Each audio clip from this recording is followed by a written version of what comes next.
Sziasztok! Megnézzük, hogy mi újság a lelkitársaknál, mit lehet róluk tudni, mi van az ő kapcsolódásukkal, hogy vannak.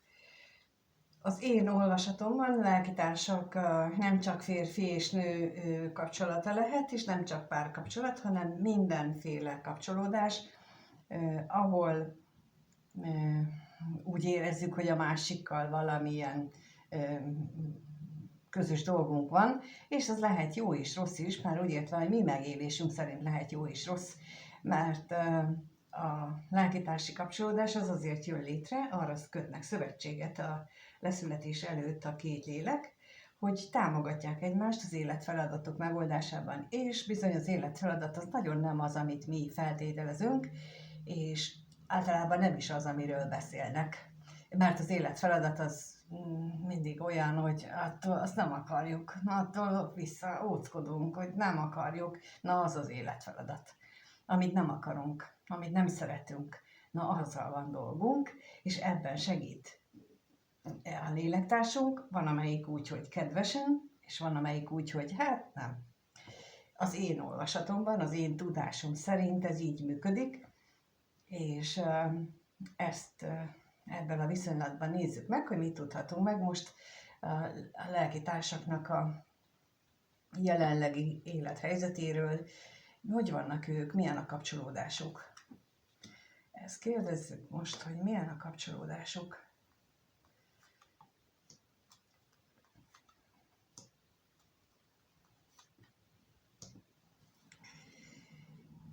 Úgy látom, hogy ez a kapcsolat maga köszönni jól el van, viszont legalább az egyik fél, akit itt most a férfival jelöltet mutatnak, de itt teljesen random lehet, tehát teljesen mindegy, hogy most éppen kire igaz, de valamelyikükre igaz az, hogy nagyon-nagyon befordult magába, nagyon befelé figyel, vagy azért, mert beteg lett, és a betegségek általában azért jönnek az életünkbe, hogy amikor mindig találunk valami elfoglaltságot, hogy miért ne foglalkozzunk a mi belső világunkkal, akkor jön egy betegség, és akkor ágyba kényszerít, és akkor nem tudunk más csinálni, mint hogy elkezdünk gondolkodni olyan dolgokon is, amire nem jutna másképp időnk.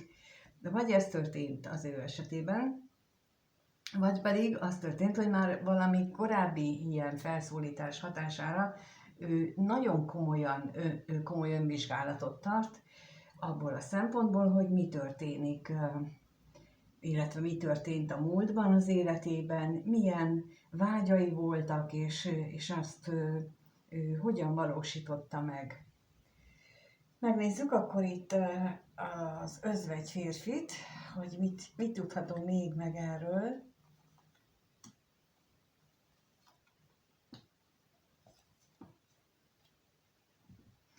Természetesen ez az önvizsgálat általában arról szól, ami számunkra fontos volt a múltban. Neki például úgy látom, hogy azok a családi kapcsolatok, azok a családi minták, amit ő az életében eddig fontosnak tartott, azt hitte, hogy azok jelentik az érzéseket, és gyakran látom azt is, hogy azt hisszük, amíg ennek az ideje el nem jön az életünkbe, eddig az önvizsgálatnak, hogy csak az az egyfajta érzés létezik, és bizony pontosan erre szolgálnak az ilyen önvizsgálatos időszakok, hogy ráébredjünk, hogy más szemszögből nézzünk rá egy dologra. Itt ő például azt látja, hogy az, ami neki fontos volt, a családja, a családdal kapcsolatos elképzelései a múltban, azok bizony, köddé váltak. Azok eltűntek. Az ő reményei, az ő elképzelései váltak köddé, és minthogyha így az önvizsgálat hatására kezdeni megérteni, hogy mi volt ennek az oka. Megnézzük akkor azt, hogy mi ez a levél itt.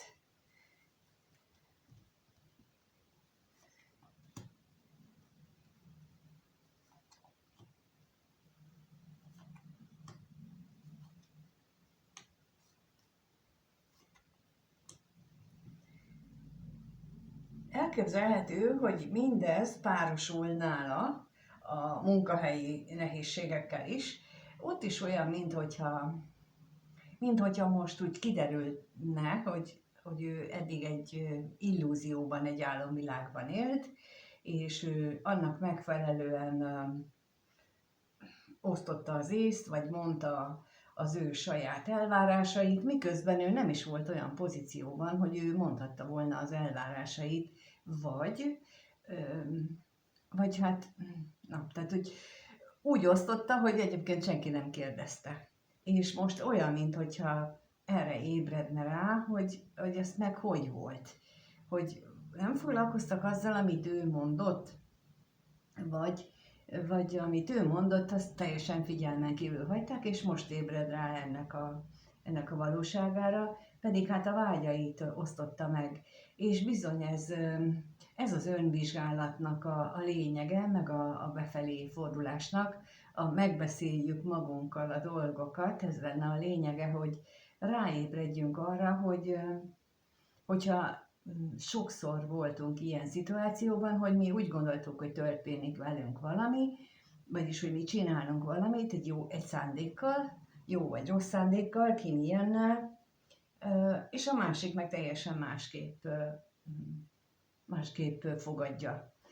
És nem azért, mert ő rossz indulatú például, és direkt másképp akarja, hanem mert ő neki olyanak a mintái, teljesen eltérőek. És ezt hívják tudatosodásnak, amikor erre ráébredünk, vagy itt pontosabban már amikor elmondjuk, akkor már tudjuk, hogy a másiknak hogy a másik személy az nem olyan, mint én, nem úgy fogja fogadni, és ha nem úgy fogadja, amit én közlök vele, vagy én csinálok, akkor az nem biztos, hogy az én hibám.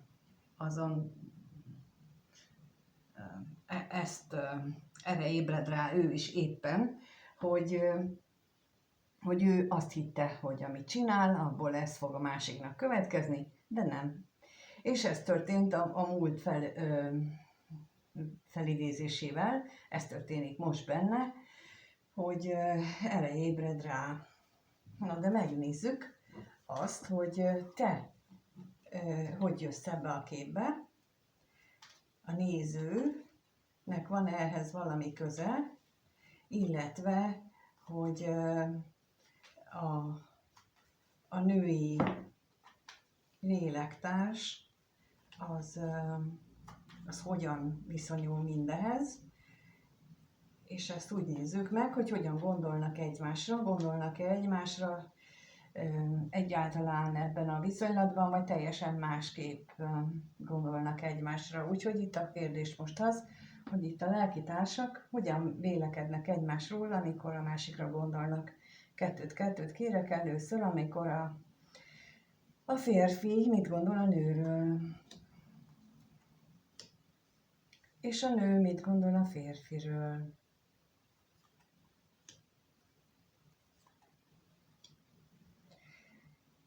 Én úgy látom, mind a ketten ugyanarra gondolnak, egy találkozásra, egy beszélgetésre, egy együttlétre.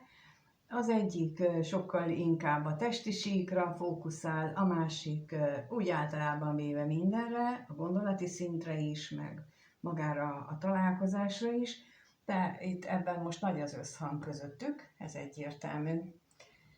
Megnézzük akkor a szerencsétlenséget, hogy ez mit akarhat.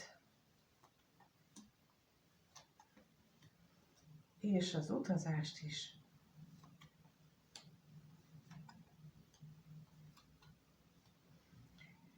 A férfi esetében sok váratlan dolog jöhet közbe a tervei megakadályozásában, hogy távol tartsa például ettől a találkozástól. Ez lehet olyan akadály, amit a női lélektárs van akadályozva például, de az is lehet, hogy van valaki más, aki hátráltatja így a férfit, és ez az hátráltatása az nem minden problémamentesen történik, hanem bizony gyakran van ebből vita és veszekedés, de tulajdonképpen az a lényeg, hogy itt azért van a férfi részéről ez a nagyon nagy vágyakozás, vagy vágy arra, hogy találkozzanak, mert folyamatosan akadályozva érzi magát. A női oldalról viszont azt látom, hogy nagyon sokat gondolkodik azon a kettejük találkozásán. Egyrészt a múltbelin is gondolkodhat, amikor korábban találkoztak, vagy a jövőbelin is, de az a lényeg, hogy ő is ennek a találkozásnak a mienségén, hogy miért jött létre, tehát ezen agyal, illetve még az is szóba jöhet, hogy a férfi akár túl sokat gondolkodik. Megnézzük akkor itt a gondolatot és a találkozást is.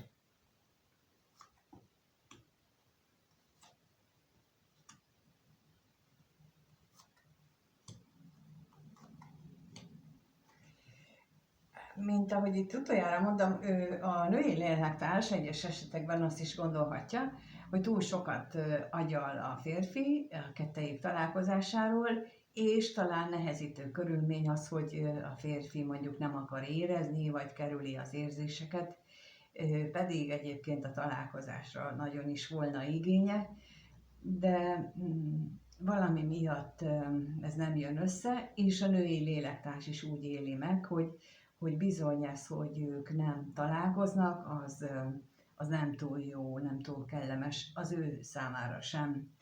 Tehát, mint mondtam, itt mind a ketten arra vágynak, hogy találkozzanak, különböző nézőpontból látják az egészet, de a céljuk az közös. És ez nagyon-nagyon jó dolog, hogyha már közös célokat tudnak külön-külön is felállítani, mert az azt jelenti, hogy hangolódnak egymásra. No, megnézzük, akkor milyen érzések vannak, mit éreznek egymás iránt. Kettőt kérek itt is, és először a férfi, mit érez a nő iránt. És a nő mit érez a férfi iránt.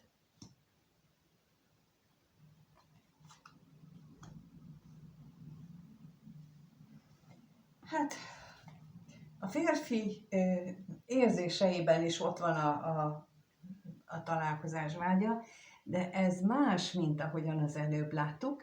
Ezt most nem annyira a testi vonatkozást látjuk, itt sokkal inkább az otthonomat keresem energia. Tehát ő egy olyan érzést ér meg így a lelkitársával kapcsolatosan, mint akinek a másik az otthonát jelenti, azt az otthonérzést adja, egy stabilat jelent, illetve amit még jelenthet itt ez a két lap az is, hogy ő szeretne végre úgy találkozgatni, vagy úgy kapcsolatot tartani ezzel a női lélektársal, hogy az ilyen stabil legyen, hogy ne szóljanak közbe mások, hogy ne legyen mindig valaki, aki elviszi erről a fókuszt. Megnézzük, hogy milyen bővebb információ jön ezzel kapcsolatosan, mit tudhatunk meg erről.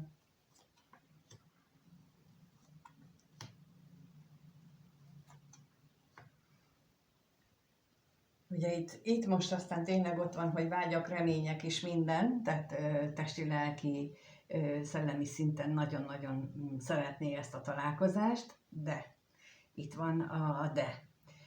És ez a de az megnyilvánul abban is, hogy a bizonytalanságban, hogy igen, de hogyha ezt így megvalósulna, akkor azt tőle mit kívánna, mi az, amit neki például áldozatot kellene hozni, ami lehet, hogy pillanatnyilag még áldozat, viszont a lényeg az, hogy ezt akár át is gondolhatja, hogy ez tényleg áldozat-e, vagy megéri-e az áldozatot, úgyhogy ő most ilyen nagyon mélyen átgondolja ezeket a dolgokat, és itt nem érzésekről van szó, hanem nem csak érzésekről van szó, mármint úgy értem, hogy szerelmetes érzések, hanem olyan mélyebb kapcsolódós érzésekről van szó, és annak a logikus megfontolása. És itt szeretném mondani, hogy nagyon fontos lenne, hogy a minden eddigi újabban, vagy hát az elmúlt pár 10 évben a filmek mindegyike arról szól, hogy hát hallgass a szívedre, és azt szerint döntsél, de ésszel kell dönteni sokszor, mert a szívet azt nagyon könnyen manipulálják. Nagyon-nagyon könnyen nézzünk meg azt, amikor például valaki egy narcisztikusnak a hálójába kerül, érzelmileg manipulálja, mert love-bombingol, megad neki mindent, amire a másik vágyik, és így érzelmileg belefolyik a hálójába, és utána nem tud kimászni belőle, mert utána is folyamatosan érzelmileg zsarolja, érzelmileg manipulálja. Ezért nagyon fontos, hogy a kettőt együtt kell működtetni, az érzelmet és a gondolkodást is. És én úgy látom, hogy túlságosan elbillent a mérleg nyelve az érzelmek szintjére, és nem annyira az ésszel, mert azt ilyen negatívnak állították be, hogy jaj, hát szerelemről gondolkodni, pedig ha nem akarunk ilyen manipulatív szituációkba kerülni, akkor nagyon fontos, hogy ezt a kettőt megtanuljuk egyensúlyba hozni. Ő például most ezt csinálja, és ezért nagyon dicséretes. Az én látásom szerint, ahogyan látom a környezetem és nagyon sok embernek az életét, legtöbb esetben ez hiányzott. Túlságosan empatikus volt, túlságosan odaforduló volt, és a józan ész, aki állandóan sikított, hogy nem kéne, vigyázzál, azt mindig félre lett csöpörve. Most ő nem ezt csinálja, úgyhogy kérlek, hogyha te ebben érintett vagy, akkor ezt fogadd el benne is, hogy ő ésszel gondolja át a dolgokat, és nem csak hű bele Balázs módjára, hogy jaj, nagyon szerelmes vagyok, és megyek. Ez önmagában nem túl jó dolog, a kettőnek együtt kell működni. Illetve kell még hozzá más is, de az egy külön dolog. Na, a női oldalról viszont azt látom, hogy ő nagyon magányosnak érzi magát, nagyon bezárkózott, és talán túlságosan is bezárkózott, mert és azért magyaráztam itt az előbb ezt, mert ezt itt láttam már, megérzékeltem, hogy a nő ezt hát sérelmesnek veszi, hogy túlságosan sokat gondolkodik, meg mit tököl már ennyit ez az ember, és miért nem jön már, amikor pedig csak annyi kellene, hogy érezzen, aztán jöjjön. Hát nem. És hogyha vissza szeretnénk nyerni a női és férfi energiánkat, mindegyik, tehát a férfiak a férfit, a nők a női energiákat, akkor bizony a férfiaknak is sokkal határozottabbnak kell lenni, azt meg csak úgy tudják, hogyha logikusan is átgondolják, és megengedik maguknak az érzéseket, és akkor itt megint fontos, hogy kiegyenlítődés, és a női oldalról is nem csak empatikusnak és nagyon érző lelkűnek kell lenni egy nőnek, hanem bizony ésszel is kell tudni azt, hogy most mikor szóljak, és mikor hagyjam a másikat, hogy ő tegye a dolgát, mert a férfinak más dolga van, a nőnek más dolga van, az evolúció szinten is. Az evolúciónak tök mindegy, hogy most az elmúlt 100 évben mit akartak velünk megtanítatni. Az evolúció az nagyságrendekkel, nagyobb léptékben gondolkodik, és azt nem tudja felírni 100 év, vagy még 200 év sem. Tehát, hogy itt ezért lenne jó, hogyha ezt így értenénk. Nem mondom, hogy mindenben úgy kell visszállni, de itt ez történik. És ez a baja a nőnek, mert nem látja át ezt mögötte, hogy a férfi tulajdonképpen mivel foglalkozik, hogy ez részéről egy nagy fejlődési folyamat. És itt most úgy látom, hogy ez az egész kirakás a férfi fejlődési folyamatáról szól, és az, hogy a nő ezt hogyan tudja elfogadni, és itt jön a női energia, hogy ő hogyan tudja befogadni ezt a férfinak ezt a viselkedését, az ő energia szintjét, erről van szó. Így jelenleg úgy látszik, hogy nem nagyon tudja, úgyhogy megnézzük, hogy mit tudhatunk meg erről még bővebben. Mi az, amit még itt erről megtudhatunk?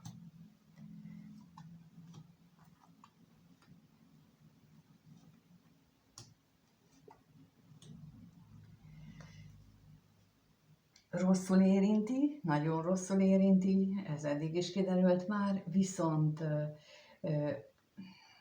a lapok szerint szóvá akarja tenni ezt, hogy miért csinálja ezt, meg miért tököl ennyit, meg miért szórakozik már annyit, és miért foglalkozik azzal a pénzzel ennyit.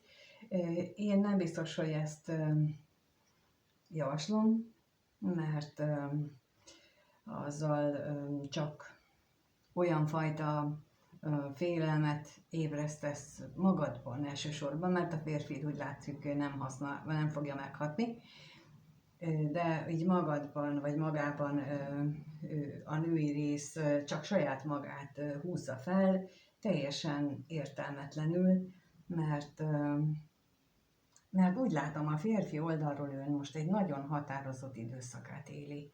A női rész pedig nem tudja ezt meglátni. És ebben az esetben is azt tudom mondani, hogy nem csak el kell fogadni, hogy most a férfi mit csinál, hanem a nőnek saját magának is ezen kell dolgozni, hogy miért van benne ez a félelem, az elhagyástól való félelem, miért van az a fajta ragaszkodás, ami szinte már ilyen beteges méreteket ölt, hogy miért nem jön már a férfi. Tehát ezeket végig kell gondolni, hogy honnan ered, és mi az, amit lehet csinálni, és például ez az, amit mondtam az elején, hogy az életfeladat az mindig az, amit mi nem akarunk. Persze, hogy nem akarunk ilyen magunkba nézni, és csinálunk helyette. Jaj, nekem főzni kell, mosni kell, dolgozni kell, mindent is kell csinálni, ez mind azért van, mert az egónak nevezett lélekrészünk, ő nem akar ezzel szembesülni, hogy miért, az egy sok előadást csináltam erről már, de ő nem akar ezzel szembesülni, és ez a lényeg. Úgyhogy amikor azt érzi valaki, hogy menekül valamilyen belső gondolat elől, akkor az biztos, hogy az a nagyon fontos dolga lenne, és jó lenne, hogyha abba beleállna. Bármi is az, ami ilyen módon van.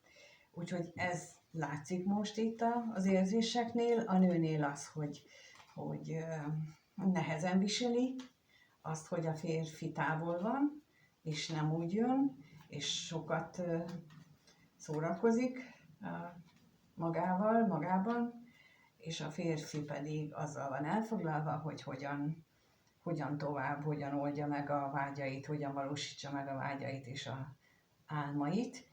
És megnézzük, hogy erről hogyan folytatódik a következő 1-2 hétben, hogy lesz ez az energia kettejük között, mit tudhatunk meg. Mit tudhatunk meg?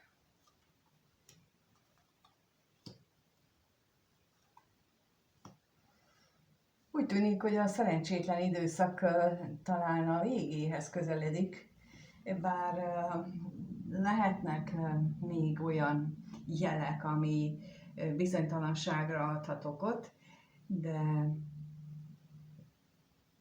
de azt hiszem, hogy itt inkább a pozitív irány az, ami megmutatkozik. Megnézzük akkor ez a szerencsétlenséget. Hát feltéve, hogy itt hajlandók lesznek például őszintén beszélni, vagy a kommunikáció megmarad, ez nem mondom ki, mert akkor megsértem a másikat, nem mondom ki, mert akkor a másik megsértődik, vagy én nem állok még készen arra, hogy én őszintén beszéljek magammal, másokkal, és itt ez mindkettőjükre érvényes lehet, úgyhogy itt nagyon fontos lenne a következő 1-2 hétben, hogy pozitív irányba indulhassanak el a változások, hogy elkezdeni magunkkal őszintén beszélgetni. Még megnézzük a féltékenységet.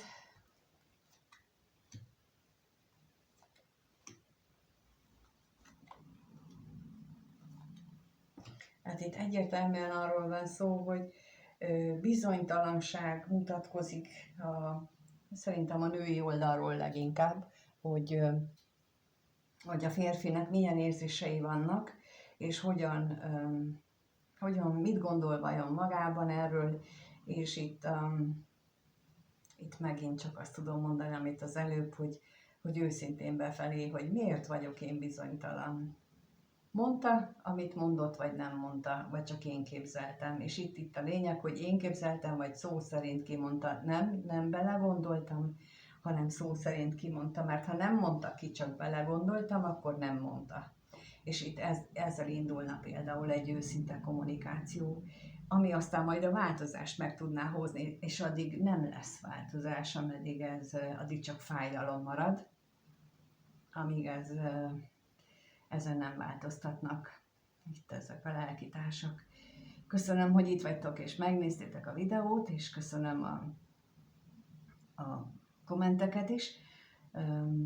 Az első kommentbe beteszem az elérhetőségemet, hogyha úgy gondoljátok, hogy a ti életetekre is rá szeretnénk nézni, akkor az ügyben is kereshettek, vagy esetleg oldást csináljunk, azt is lehetséges, úgyhogy ebben is tudtok keresni, mert hogy abban az oldásban az hasonlít a családállításhoz, csak nem kell sok ember hozzá, hanem itt több órán keresztül a te életedet, illetve a te őseid életét boncolgatjuk közösen, úgyhogy egyfajta egyéni családállításról van szó, és ez ügyben is tudtok keresni, hogyha úgy gondoljátok, hogy erre szükségetek van. Köszönöm a lájkot, a feliratkozást, és amíg nem találkozunk, addig mindenkinek minden jót kívánok. Sziasztok!